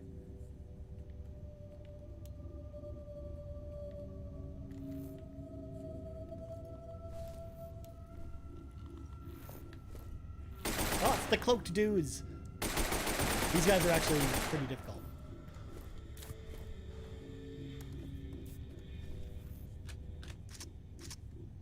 Basically, as soon as we see them, we gotta basically go into reflex mode in order to beat them. Come on.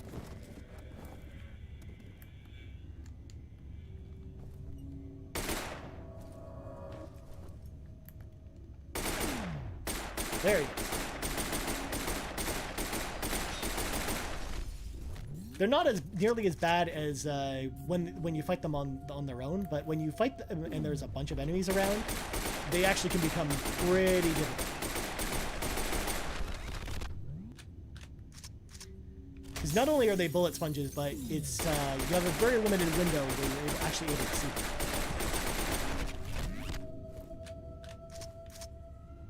Ooh, another message. You have 3 new messages. First message from Chuck Abbott. Chuck, this is the rating, and I'm recommending.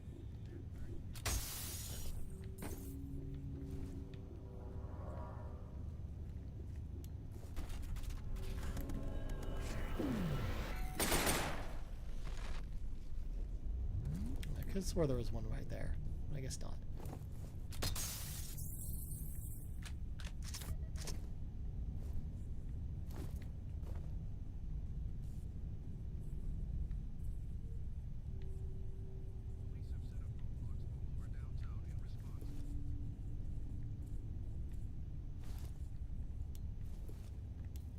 Of course, there's just the dudes that just left the lights on in their office. Just because why not, I guess. Now, where do we go now? I know this is the way we came from. I'm just seeing if there's anything else we can find. So that goes back to where we came from. So let's see if there's something we missed in here.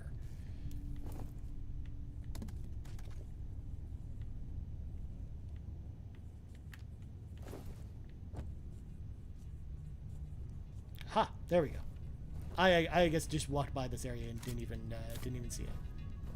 Let's grab some of these grenades. And yeah, there's just another dude just like hanging out there. Of course, we're gonna go up here in the creepy vents, and I'm sure nothing spooky will happen when we come up here to the creepy vents. Just that would never happen in a spooky video game like this. No, sir.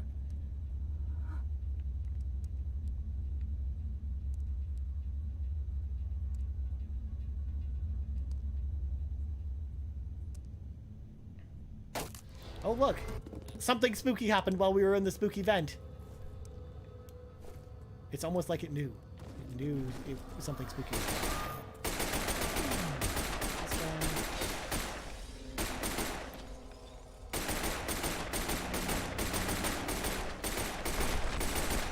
It's when they come in packs that there's trouble.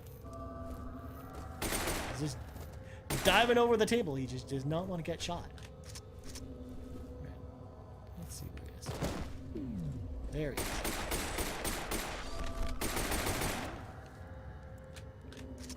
don't think he's dead yet, so let's walk around a little bit and kind of bait him out. Oh, there he is.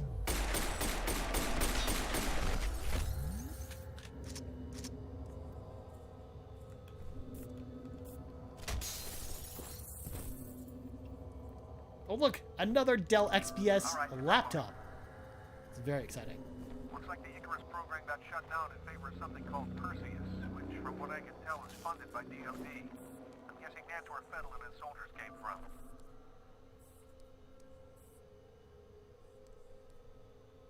Just making sure everything okay. Is the stream still? It looks like it is.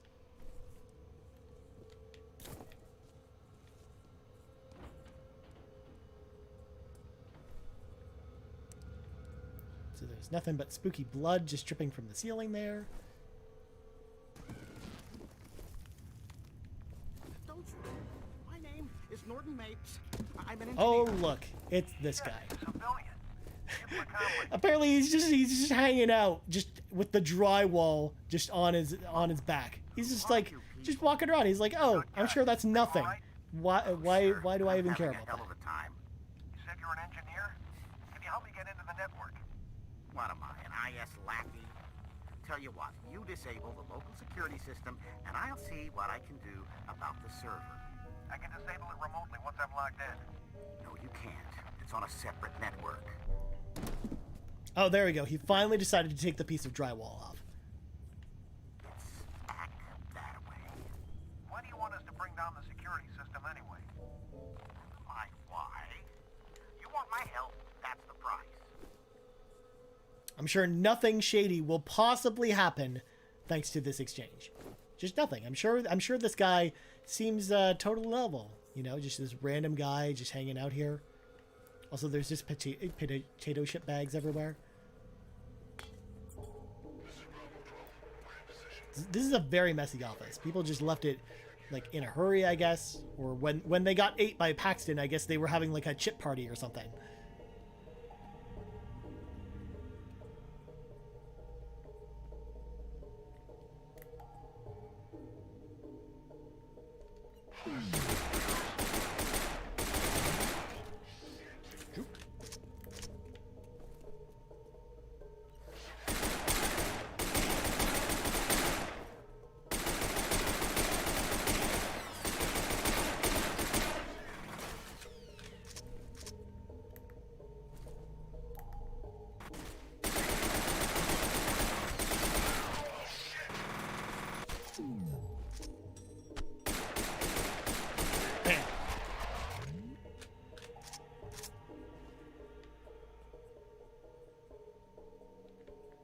I want to get in that room with all the guns, but it is all boarded up.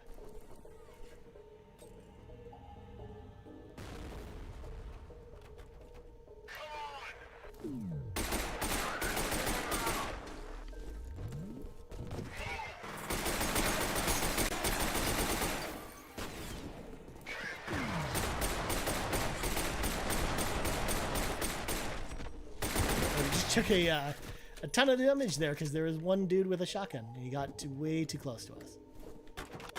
Come on, there we go. I guess I was not getting close enough to the health pack.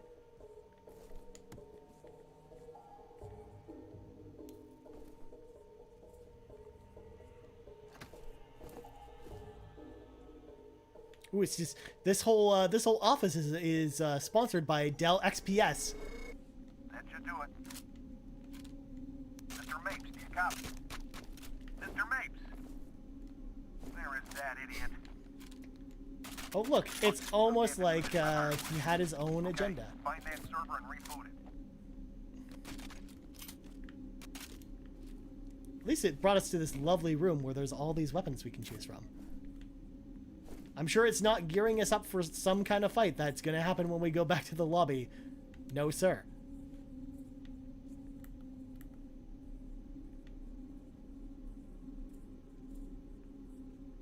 Okay, let's switch weapons because I know what type of enemy is coming. And we're going to need we're going to need this gun.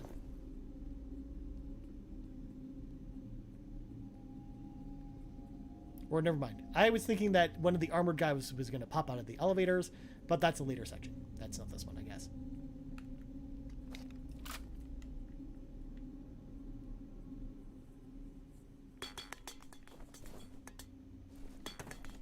You have one. Making sure to get all the voice messages.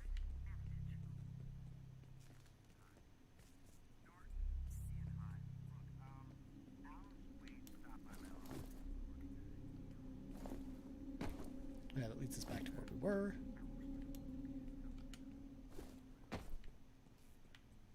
Some of the doors we went in before should be open now, though.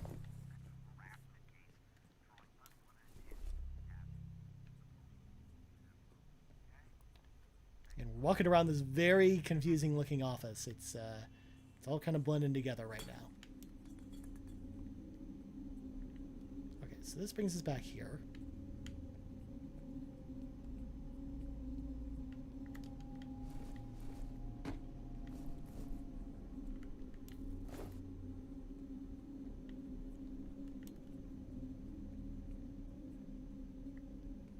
So that's where we came from. And then it's supposed to, again, we're supposed to go through this door up here. And then maybe this way? Question mark?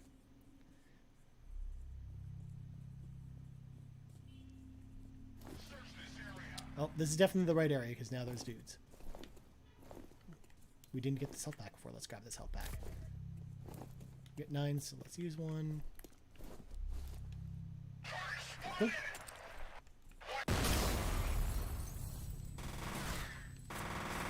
That's the wrong button. I always think that I'm supposed to pull the right trigger to aim down sights, but that's not how, as I talked about earlier, that's not how it works in this game.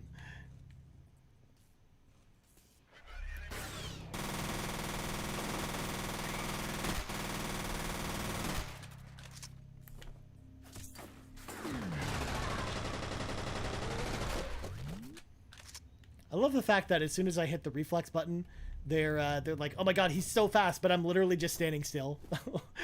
I'm not running around in circles or anything like that. I'm literally just standing still and shooting them. This is Jin. We're on the roof, heading inside. Copy. Proceed to rendezvous. Can we go into there? No, not yet.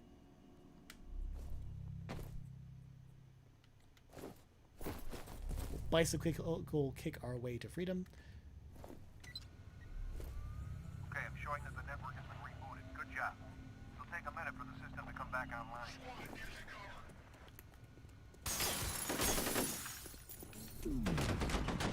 Of course, there couldn't possibly be a giant group of soldiers that are coming to stop me now that I've shut down the system, right?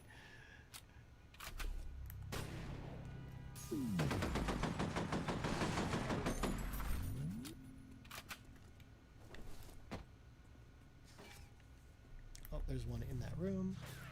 Let's get that guy.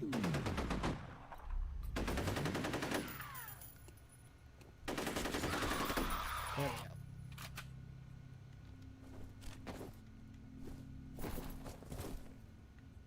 Oh, this room's closed off, I guess.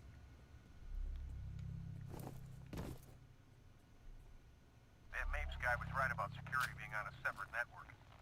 I can monitor the camera feed, but I don't have any direct access to the system.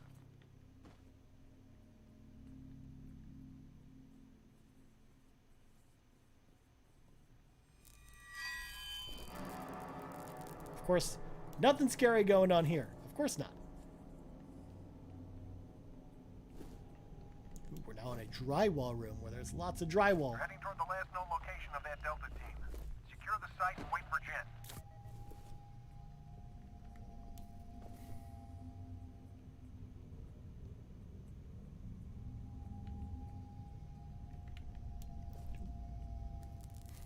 You've seen her, haven't you?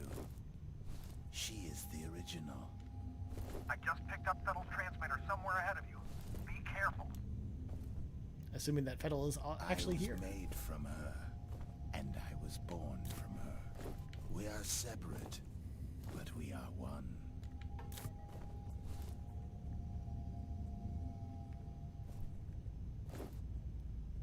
I guess I'm going this way.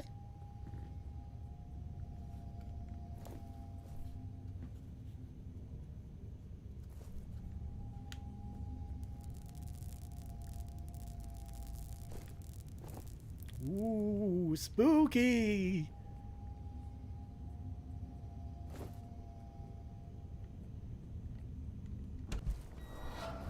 I'm sure this fiery room's not scary at all. Nope, there's no ghosts in here, except for the ghosts that are attacking me. Oh god, more ghosts.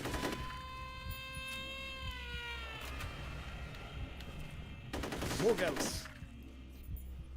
Those ghosts actually do a ton of damage, so we don't want to let them hit us. She is a prisoner, floating in darkness, like the unborn in the womb. Soon I will find her, and I will set her free. Oh, I have max health back. I lost him again. Fuck.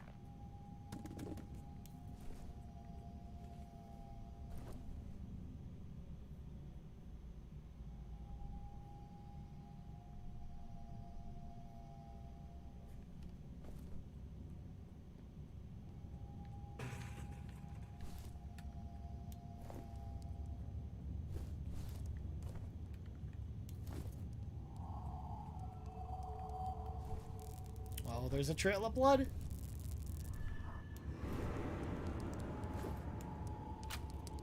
Alright, if I remember correctly, these guys come up, and there's nothing to secret What do you think, here. Jen? There was a lot of anger in this room. That's great. Got anything useful to add? I don't see any bullet holes. There's no brass lying around either. These guys didn't fire a shot. Then what killed them? I don't know. There's just a bunch of flaming skeletons here. All right, It's buddy, fine, get it's just moving. perfectly I've normal. gotta be close. Not even sure where to start. Watch your back.